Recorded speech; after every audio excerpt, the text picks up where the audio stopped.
Welcome everyone to our session today on demystifying cloud native security for NERC compliance. Today we will tackle one of the biggest challenges facing energy and utilities companies, and that is balancing the need for robust security and compliance with the operational demands of IT and OT environments. We know that navigating NERC requirements can feel overwhelming, especially with the misconceptions surrounding cloud adoption. And today we'll show you how Microsoft and Armor can simplify compliance, enhance security, and empower your organization to confidently leverage cloud-native tools. My name is Michelle Glassman. I'm Armor's Marketing Director, and I'm thrilled to have you join us for this critical discussion. Let's dive in and uncover how we can turn these challenges into opportunities. And I wanted to take a moment to mention about the Armor and Microsoft partnership. We have teamed up to deliver a stronger, more streamlined security experience for customers by pairing Microsoft's powerful security capabilities with Armor's hands-on expertise. Today, we're going to show you practical use cases to help you demystify this experience. And this partnership, it's not just about technology, it's about making security simpler, faster, and more effective for organizations that need it most. It's really about a safer digital future. Here's what we're going to cover today. First, we'll address some common misconceptions about NERC compliance and the cloud.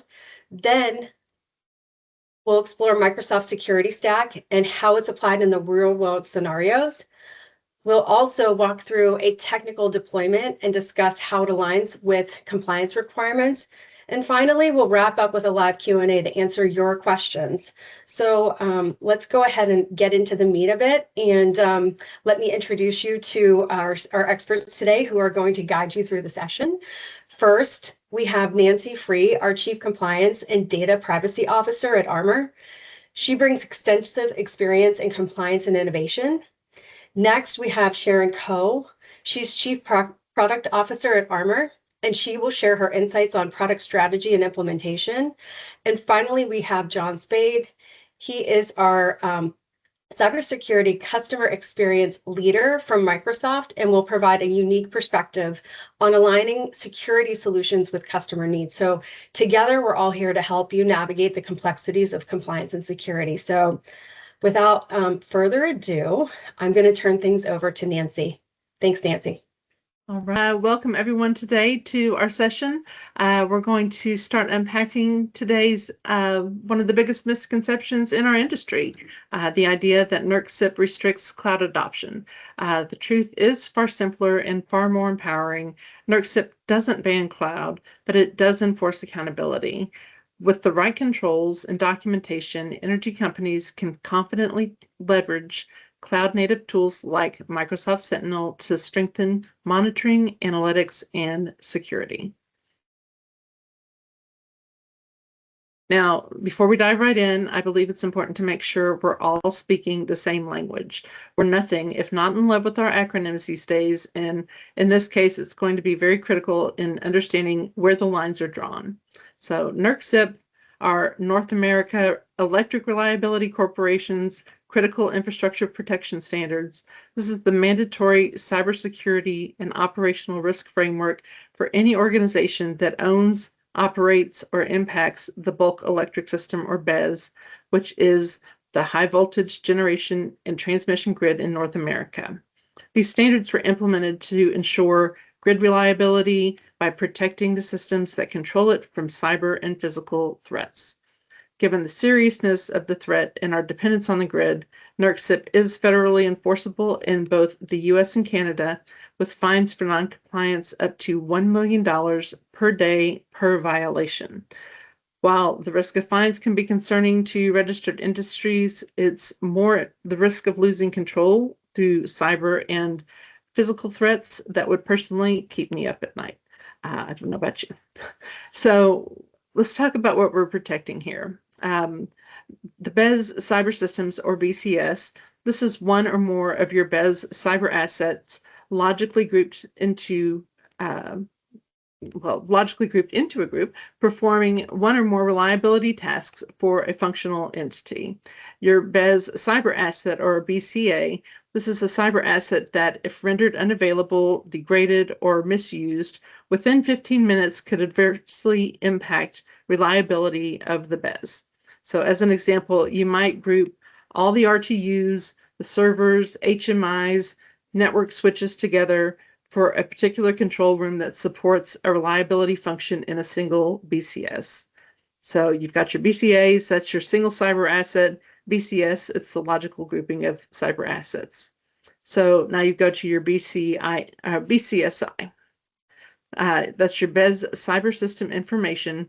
This is the information about the BCS or BCA that, if it's disclosed, modified, or destroyed, could negatively impact the reliable operation of the BES. The BCSI is not the cyber asset itself. This is the data describing it, that's configuring it, it's enabling the cyber system. It is not general IT documentation that's unrelated to BES reliability. It is not public system data. It is not outage maps, and it is not normal business records. Some examples of BCSI would be your configuration and settings information, your network diagrams and architecture, identity and access information, system design, engineering documentation, even backup files containing your BES system data. So now that we're speaking the same language, let's get to why we're here. So it's the great myth that NERC SIP standards forbid the use of cloud technologies within the bulk electric systems. And this has been out there for ages due to legacy interpretations of the SIP, lack of uniform auditor guidance, maybe even some cultural resistance within OT.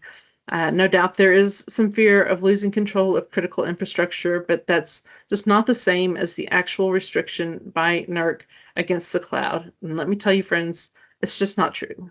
Now, that's not to say that there's not rules. You know that there's going to be rules. That's why we had the vocabulary lesson. Your BCS systems, that is your EMS and SCADA systems, control center operation systems, protection and relaying data, and really any cyber asset that directly affects reliable operation of the BES, those are going to be a hard no for the cloud, and they must remain on-prem to address physical security standards. But your BCSI, all the SCADA data lakes, your mock SCADA, predictive analytics, your asset health, planning and modeling, digital twins, your SOC and SIM correlation, and much, much more. All of this your BCSI can be in the cloud, and it can remain compliant there too. So, of course, you want to make sure when you're thinking about being compliant in the cloud, the best thing to do is always going to be to work with your auditors for the best approach in your specific situation.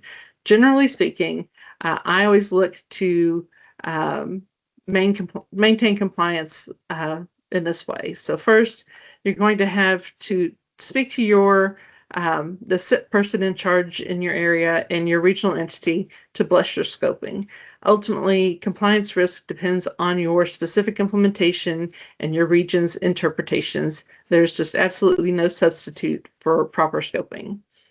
Secondly, treat your SIP 011-3R1 and your SIP 004-7R6 as your anchor controls. These address your information protection program and your access management for BCSI. Your cloud BCSI design, contracts, and procedures should all map directly to these requirement parts.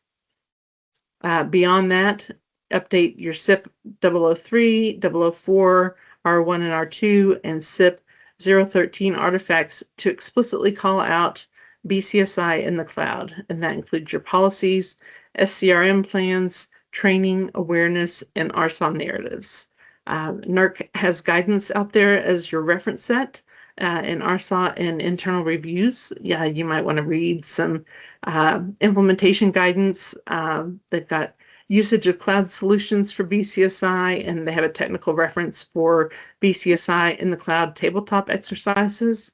Or you could work with trusted vendors with tools and expertise that make cloud more secure and compliant. But at the end of the day, It's important to remember that tools alone do not equal compliance, and neither does just signing up a vendor, regardless of how amazing the contract is.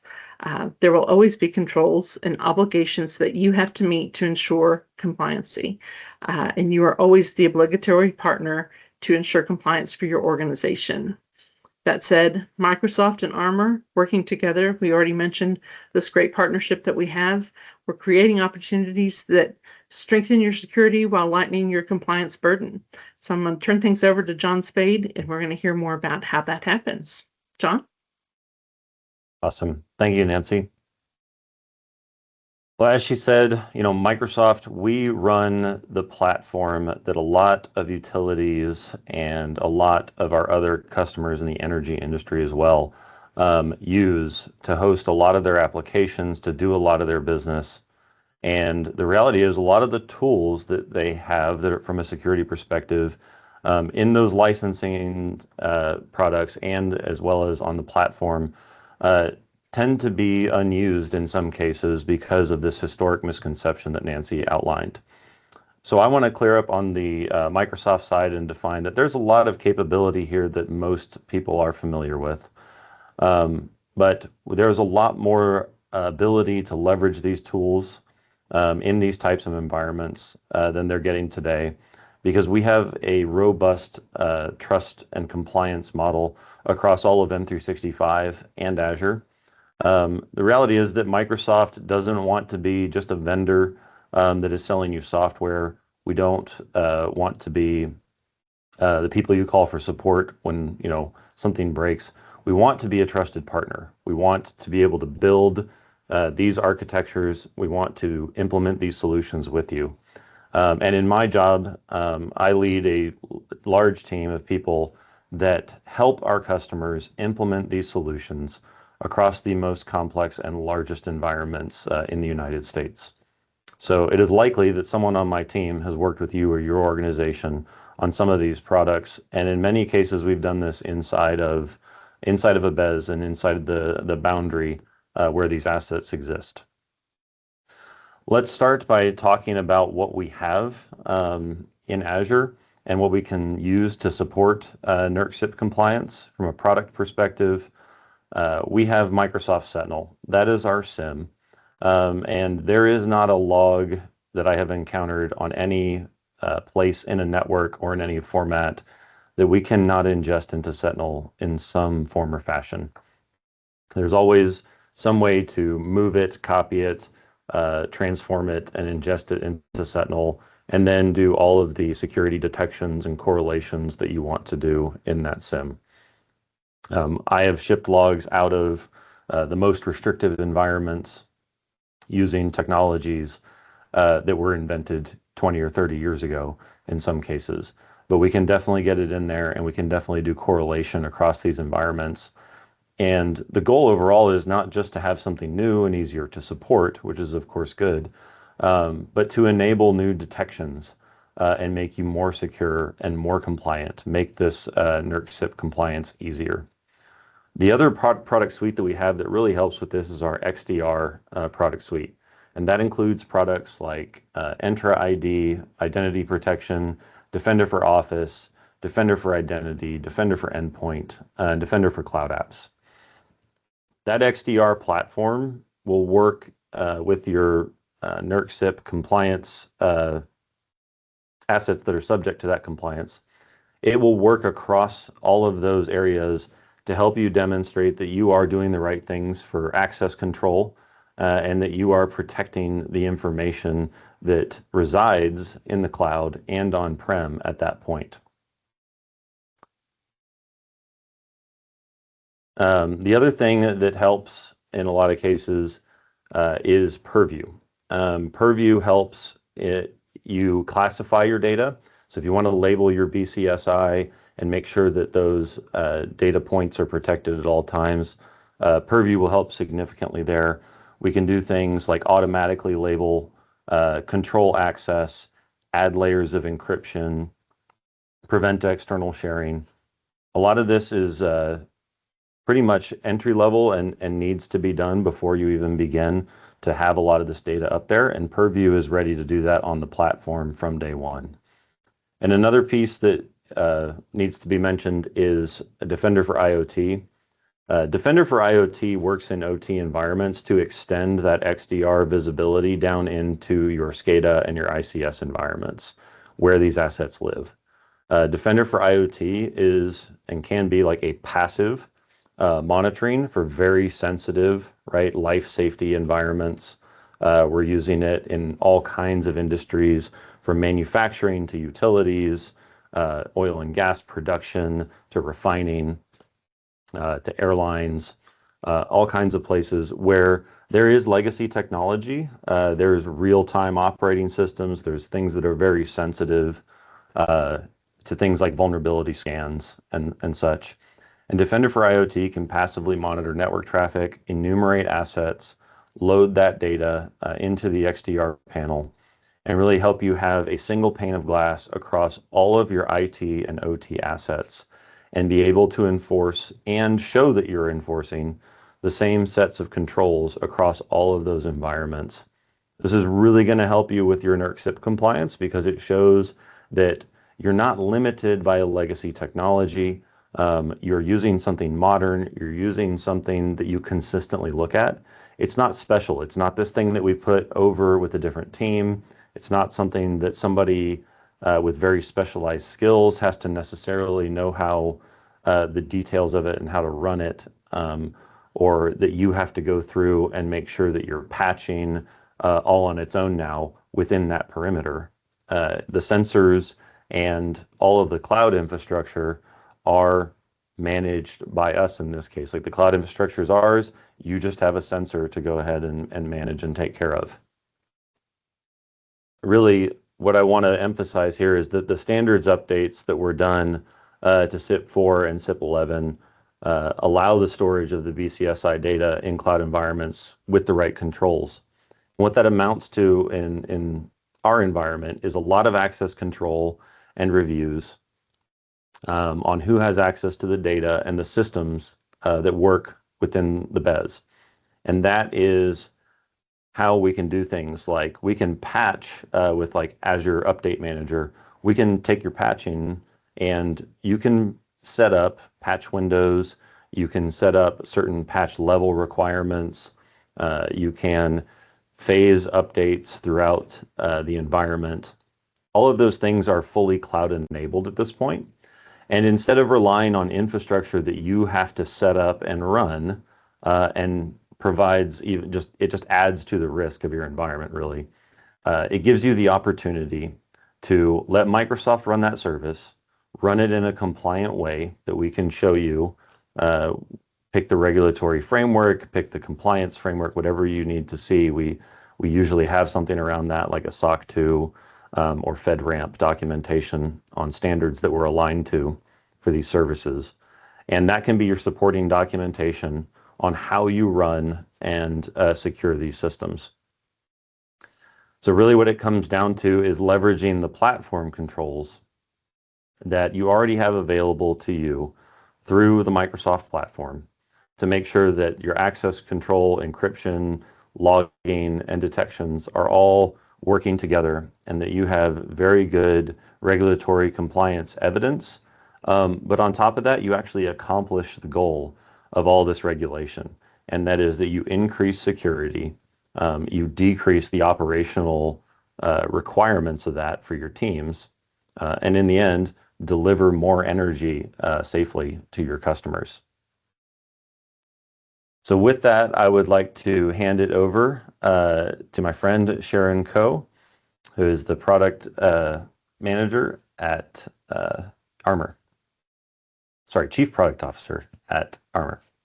So in my section, I really just want to bring together a little bit what Nancy and John have both, rightly covered and really grounded in a real world example. So one that I did want to talk about today is one of our largest customers, and they kind of operate pretty broadly across not just power, but also defense and aerospace. They're a huge company, as you can imagine, thousands of employees, 20 billion in market cap, 3 billion in annual revenues. And for them, they are bounded by incredibly strict compliance requirements. So operating so squarely in the center of critical industries, and they also serve high-stake customers like the US DoD, and their customers in turn place significant scrutiny on their security and compliance posture. So for them, compliance and security really isn't optional in any way. It was mission critical, and it is mission critical today. And they manage a lot of extremely sensitive intellectual property alongside these critical systems that are, day to day generating all the power that we so rightly need. But their workloads also need to constantly be performing. We need to guarantee performance as well as reliability for them as well as for their end customers. To kind of make things a little bit more complicated as well, they constantly have an active M&A strategy as well. And so that means that any time that they're onboarding any new subsidiaries, we as Armor and Microsoft are also there alongside with them to make sure that their new subsidiaries are also compliant too as they roll in and fold into the business. And so this customer, they partner together with Armor and Microsoft to really help them deliver on the 3 pillars that matter the most to them in safeguarding that IP and in ensuring operations are running well. The first one was a no-brainer for us. It was making sure that there is zero downtime during critical operations. So whatever that we're implementing to secure things, to optimize things, the underlying tenet was always no downtime. That is not acceptable. The second thing there was also uncompromised compliance. I think a lot of us tend to feel sometimes that compliance can slow us down on the business side. It is something that we have to, jump through hurdles and hoops to get across, especially as the standards multiply in number and as they get more complex. Sometimes also dealing with some of the ambiguity that Nancy helped to help us, defud and demystify as well, really adds to a lot of that overheads that we experience in that realm. And so that was one thing that they really came to us as a problem that they wanted us to help them solve. How can I accelerate this? How can I simplify a lot of these heavy audits and all those overheads that do happen? This last pillar is an interesting one and something that's super near and dear to my heart, especially. It's proactive threat defense. We often think of compliance and security as kind of two separate-ish things with some layers of overlap. But really, I think they're just two sides of the exact same coin. And proactive threat defense is something that is built on that second layer of after you've put in, all the basic checklists, all the foundational items, you've completely ticked every box off NERC. How do you also go above and beyond to make sure that you are continuously monitoring and holding true to the ultimate outcome that we all want to have, which is to have a safe and secure energy system and a grid as well. And so ultimately really safeguarding their critical infrastructure without slowing down their mission was what we were trying to do together with, Armor and Microsoft and this partner in hand. So not to drown you in all the nitty-gritty details, but we did want to highlight a couple of pertinent examples of how we really come together, technology as well as services and expertise, alongside Microsoft to help customers in the energy space really meet frameworks and standards like NERC. So as John mentioned, Microsoft provides a whole slew of very advanced security technologies. This is your Defender for Sentinel, Defender for IoT, Defender for XDR, Microsoft Sentinel, and the like. And they deliver tremendous security capabilities that really meet a lot of what NERC stipulate and requires of its regulations. But technology alone, as we've mentioned, does not make you compliant. And the compliance outcome really depends heavily on how those tools are implemented and the expertise behind them and the applied configurations that kind of keep them operating correctly day after day. In the countless of implementations that we've had, it is going to be quite shocking to most people how often we go in and we see customers who technically have checked all the boxes. There is an AV installed, there is the right firewall, there is segmentation, there is this and that. but the outcomes don't seem to read the same. And the devil is in the detail. When we pry in and we look into the admin console and we look at the policies, the thousands of policies that have been implemented there, that's usually where there is an issue, where someone has left behind an access control policy from eons ago and it's left open, or a firewall rule that says, fail open for whatever reason. There's a lot of these things that, we think it's silly in hindsight, but that in actuality do happen day to day, especially in big complex environments, and especially where there's a lot of, change management and things that we do need to kind of work through on a day-to-day basis as well. And so if we kind of look at these two main ones that are, I think, quite relatable to most folks, if we look at R3, which is malicious code prevention, this is where technologies like Defender for IoT and Defender for XDR really, really shine. It's about preventing malicious code from running on said systems. It's also about the detection of malicious code in order to prevent it from actually happening. And so while Defender for XDR and IoT are great at catching that, they look at signatures, they do detonation, they do a lot of that. It's also about the configuration piece where Armor can come in and we help you to make sure that we have the right policies set on the right assets, depending on what their job or goal essentially is, and making sure that we harden them down, making sure that you're catching and getting all the right signals that you need to see. It's also oftentimes pretty simple things like having 24/7 eyes on screen as well, not just only to make sure that the asset is live, visible, healthy, but also if and when something does happen, you see a suspicious payload, a suspicious file, a suspicious PowerShell command, who is there to help you ascertain whether or not that really is a threat. That requires a certain level of expertise to kind of dig into it, to kind of unpack what exactly was in that command line. Is this legit, or is this just a typical, someone's doing testing or your dev team is doing something? It could be one of those situations, and really weeding through a lot of that noise is something that we've spent decades to get really good at. And then just to parlay that into R3 of security event monitoring, there's, obviously a lot of specific requirements around log everything, log it for how long, make sure not only that you have the logs to check on a rainy day, but also how do you generate the right alerts so that you're getting the signals, right? You're getting the right data points to tell you, hey, there might be something suspicious that's happening over there. And obviously you need to review the logs and the alerts on a continuous basis. And so that's something that Microsoft Sentinel does amazingly well. I think John was a little bit humble today. He, during our rehearsal, was like, Microsoft Sentinel can ingest any log out there, any data, and I can vouch for that. I've not seen anything that Sentinel cannot ingest yet. So we welcome that challenge. And on Armor's side, obviously, what we do day in, day out, it's really configuring all of that ingest, making sure also that, cost is sometimes an issue that you want to work around. And it's not just ingesting everything and anything. It's also making sure that what you're ingesting is of high security value and is also obviously what's needed for your compliance requirements as well. And so there's a lot of tricks that we can do with data transformation. Those are really kind of the additional stuff that we do. We're not just general ProServe that comes in, installs stuff and walks away. No, there's a lot of expertise that comes in our recommendations and how we, make those advisory guidelines around how you should ingest certain things, how long you should store them for, but also in the configuration of rules, like how do you trigger alerts, how do you define that? There is a certain science and art in that, and that's what we've devoted a lot of R&D and a lot of effort into as well, and the continuous backing, again, of our amazing Security Operations Center team that is always looking at logs and alerts. And I'd say that's really one of the biggest pulls and benefits of having a third-party MDR, managed detection and response company, to come in and do this for you, because we're not just looking at threats on one customer. We have 1,700 customers.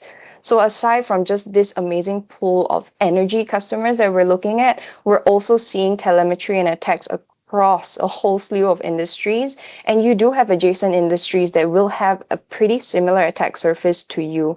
And so you get to benefit from us protecting, knock on wood, patient zero from somewhere else, and kind of quickly passing that knowledge and that intelligence over to you proactively, because that's the level of service that we do render to all of our customers. So with that, I really hope this gives you a better view of how the technology plus the services and all of it really comes well together. And with that, I'll hand it back to Michelle, who will kind of guide us through the Q&A session. So thanks, Michelle. Okay, so please go ahead and put your questions in the chat. We want to make sure, or in the Q&A, we want to make sure we get all of your questions answered. Also, before we wrap up, I just want to mention that we have something special for all of you as webinar attendees. We're offering an exclusive Armor NERC Cyber Resilience Assessment. It's a rapid, focused evaluation of your cyber readiness completed in just 3 to 4 weeks. So you'll receive mapped cyber resilience metrics, actionable recommendations, and an implementation plan to strengthen your defenses. And it's a clear and actionable way to enhance your cybersecurity posture. So simply scan the QR code to get started, and let's jump into some Q&A. Share your questions with us. So one of the common questions that we get that's in the Q&A there is, how do we manage configuration changes in the cloud without losing compliance? And I'll jump on that one and let anyone follow up if they want to afterward. It's really about access control and planning and documentation. We have a very robust identity platform, of course, called Entra ID, and the permissions management within Azure, which is called Azure Role-Based Access Control. So we have a lot of capability to get very granular and follow principles of least privilege and make sure that users and service principals and automation accounts, all of the things that can change configuration, all of those are restricted to the very least amount of privilege that they need. And in a lot of cases with conditional access, we can even restrict where they're coming from, what devices they're using, the types of devices, and making sure that they are on compliant devices. And that everything that is managing the configuration changes themselves on these environments is already at the highest security level that we can possibly get to. And that's just to gloss over things like passwordless authentication with MFA and all the other sort of boilerplate stuff that you hear about these days. But we have a very robust framework for that. And in a lot of cases, for example, the patch management that I talked about earlier, building out like a phased approach to rolling out your patches and things like that, or other configuration changes, is a lot easier when you're only focused on rolling out those configuration changes and planning them. And that's what things like Azure Update Manager and Sentinel allow you to do, is you can actually go in and pay attention to the changes themselves. You don't have to worry about patching the infrastructure on which this stuff runs. You don't have to worry about making sure, for example, that the communications are secure and compliant, because in the case of almost everything I just talked about and the way we ship logs, everything is required to be HTTPS. Everything is certificate pinned and simply can't communicate from a TLS perspective with things that are not the Azure cloud in your tenant. And with that managed identity. So we have this actually a lot more locked down if the configuration is correct. And that's the part that you get to focus more on. And that's the part that Armor can help with significantly too, is the actual implementation of those solutions that Microsoft builds and runs on our side. And then Armor can definitely provide a lot of expertise on the configuration, access management, and helping you build your case for NERC compliance on top of that. Sharon or Nancy, do you have anything to add? I'll jump in and add, from an auditor perspective, anytime you're looking at configuration management, an auditor is going to come to you and want to know about your procedures, your standard operating procedures on how you're managing things like that. They're going to want to know, do you have anything like a FIM in place that you're actively monitoring to look for configuration changes? Do you have a configuration change management board that's looking at change management processes or approvals, things of that nature? Just a few other just procedural type things that maybe are not always on the tech side of things, but those are also things that they come in and look for. So. It's never always solved by technology. Auditors will always come for something that's paper and manual and obnoxious. So that's usually this other side of things. That's so true. But I Yes. had a controversial opinion that honestly, it's almost a little bit easier to prove compliance in the cloud just because everything is audited and everything is logged nowadays, and you have infrastructure as code and you have all those guardrails. It's not you trying to chase down a user who clicked something when no one else was looking. Like almost everything is quite documented today. And so, even in the way that we handle Defender or for XDR or Sentinel, for example, we use infrastructure as code. We don't do ClickOps as well. It's not just because it's less efficient and, we have scale and automation if we do things by code, but just the auditability and the change management, the ability to roll back, the ability to know when we pushed what, is just amazing to kind of help with proving out compliance and proving out that change management capability. Yeah. We have a question from Kyle. He says, have there been NERC SIP regulated entities that have made the move to cloud for a specific function? Which functions? And have they been through an NERC SIP compliance audit without issue? I'll just say yes. I'm sure that I have not personally audited them, but yes, I mean, there's references that you can go out and investigate about. They refer to them as modern regulated industries or modern enterprises. But yes, there's. Do we have another slide? Yeah, we do have a slide on that. But yeah. But yes, they are out there. They do exist. Yeah, I mean, I'll speak to that on the Microsoft side. Of course, we work with a lot of utility customers. I have a significant number of them using all the solutions that I've talked about today, and protecting their BCSI data, as well as to kind of cross over into another question that I see in the Q&A there about EACMS.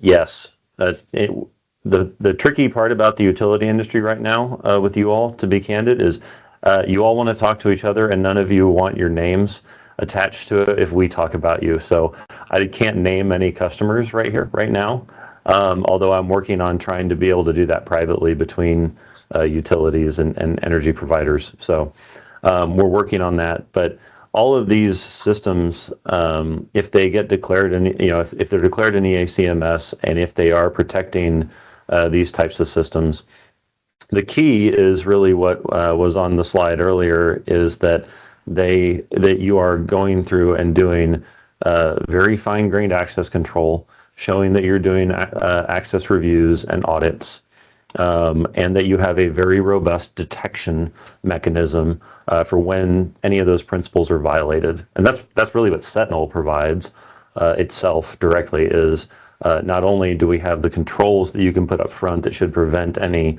unauthorized or unusual malicious access, but we would be able to detect if that occurred outside of parameters that you have set up in that system using Sentinel. And then from an information protection perspective, Purview can do a lot of the labeling. We can do data catalog. We can make sure that structured, unstructured, however it occurs, when you get BCSI in your environment, it is protected. And that data out of Purview, the audit logs, can be integrated directly into Sentinel as well. And that pulls right into, again, doing detections for when unusual things happen. So when you see things happening with the BCSI data or with labeled data that you suspect shouldn't be, or maybe it's just an outlier, maybe it's something that's totally permissible, but it's a rare event and you want to investigate it every time it comes up, that's where Sentinel comes in and can really assist with that stuff. And my team has a lot of expertise in Sentinel and how to build that, how to ingest logs and everything like that. And where Armor really just puts the icing on the cake, so to speak, is their expertise with NERC SIP and utilities and doing the actual access controls and the consulting around building this program and the documentation that you need to pass these audits and justify your decision making to the auditors. So Danielle's asking, NERC CIP 15 has come up frequently, being released earlier this year. Anything that you can share about that? So, I mean, 15 is all about, internal network security monitoring and east-west traffic, basically. So a lot of the solutions that we're talking about, especially when they're cloud enabled, are going to be passing through whatever you're using for that east-west traffic inspection. But we also enable it with a number of our solutions. I'll give an example that I have of when we set up Defender for Endpoint or Defender for Identity, when our incident response teams go to a customer that's in a compromise, we actually deploy a proxy and cut off all of the network access to those affected networks and route everything through that proxy. And that proxy, I'm happy to say, is now publicly available in open source. Like the way we configure that and send that out is available, and that'll really help with your east-west traffic in these environments. It's why my team and I push so hard to actually open source that internally instead of keeping it a tool that we use during our own incident response. It's something we wanted to make available to customers because it will help restrict that east-west traffic easily and give you something that is very rapid to set up. It's not terribly complicated. It's just a script that gets run on a proxy that you want to set up, and it immediately allows access only to the endpoints in the cloud that are necessary for Defender for Endpoint and Defender for Identity, so that you can run those things in these environments and know that they're very isolated. And then you can layer in your east-west traffic control, whether that's through a firewall or a transparent proxy or something like that. You can do those on top of that as well and have even further assurance that those assets aren't communicating outside of what you want to define as your perimeter in this case. Cognizant of time, I'll just chime on one small little thing that, this is kind of like version 1, and there were hints towards like a version 2 being introduced, and that will be expanded to, be part of the broader network as well. And so just something to think about, whenever we do think about these changes is, while yes, we do need to address the immediate, network visibility and control and items that were stated for version 1, to also kind of have that pathway and forward visibility into how can we have a consistent approach for that broader network as well, because it is beneficial to have that full network visibility and control overall. All right. With that, I will thank everyone for joining us today. We hope you found this session insightful. And remember that Microsoft and Armor are here to support you on your journey to secure and compliant operations. If you have any further questions, please don't hesitate to reach out to us, and we'll be in touch with the slides and the recording and the downloadable guide for you. So thank you again. Have a great day.